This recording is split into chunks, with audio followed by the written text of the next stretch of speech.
evening, mystery fans.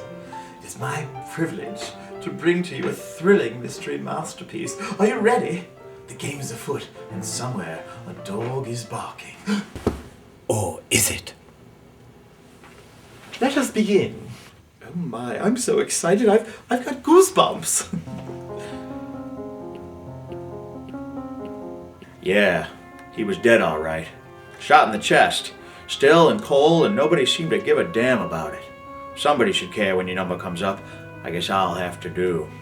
Mr. Willoughby had hired me because his wife Gloria was taking large amounts of cash out of his business.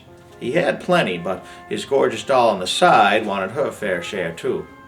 I think Willoughby was afraid his wife was being blackmailed or conned or something else that needed my special skills. I was the one who broke the news to them, the precious dames in his life. Gloria took it pretty well, almost too well. She looked at me with those dark, smoldering eyes and asked, Murdered? But by whom? I told her I didn't know, yet.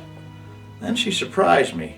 She said, Did you tell her yet? That cheap piece of trash he has on the side? Was she upset? She should be. That's the end of her free meal ticket. My husband was a despicable cheat and a liar. She left the room then, without even a backward glance. Yeah, she had class, plenty of it. But grief, she didn't seem to have much of that. I whistled for a cab and told the hacky to take me downtown to the other dame's lair. Her name was Daphne. She's frilly and young. Sort of dame that would tell the kind of lies that would make an older gent feel special. I knew her type well. Not much in the brains department, but she didn't need 'em.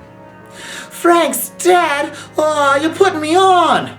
She looked in my face hard. But how? When?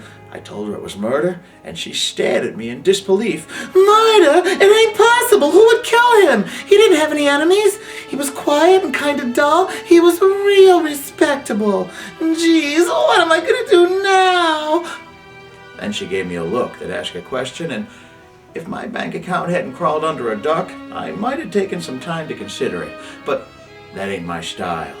I told her I was sorry to bring her such bad news. As I opened the door, she screeched, It's gotta be the wife. She found out about us and was threatening to divorce him. She must have decided killing him was easier. And now she'll get all the money. I hate her. Frank promised me he would divorce her and marry me. I was the one he loved, not her.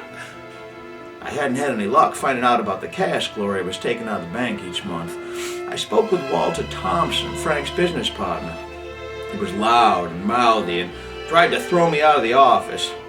We made up once he realized Willoughby wasn't accusing him of taking money and that I just wanted some information. He even seemed glad to see me when I went back to tell him he didn't have a partner anymore. He wasn't so glad after he got the news.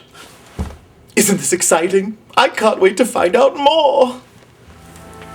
Frank's partner got himself under control and asked, Who would do such a thing? Frank was a real gentleman, real respectable. You know, he made me wear a tie and stop swearing. Said he'd find another partner if I didn't.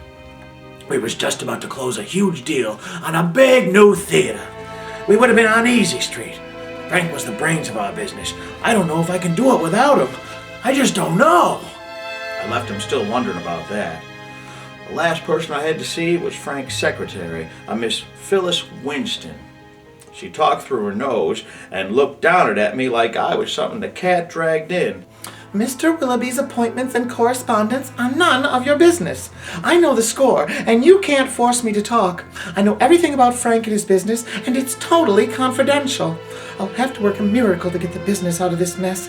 It's just terrible that Mr. Willoughby won't be here to appreciate what I can do. Poor Frank. I'll miss him so. Now get out! Suddenly, I knew the score too. The pieces all fit together. I'll have to get proof, but I know I'll get the killer in the end. And now, mystery buffs, it's your turn. Do you know what Marlowe figured out? Do you know who did it and why? You'll have to go back and click on the solution link in order to find out how Marlowe solved this case. This mystery was brought to you by the Mystery Company. It was written and directed by Debbie Lestien.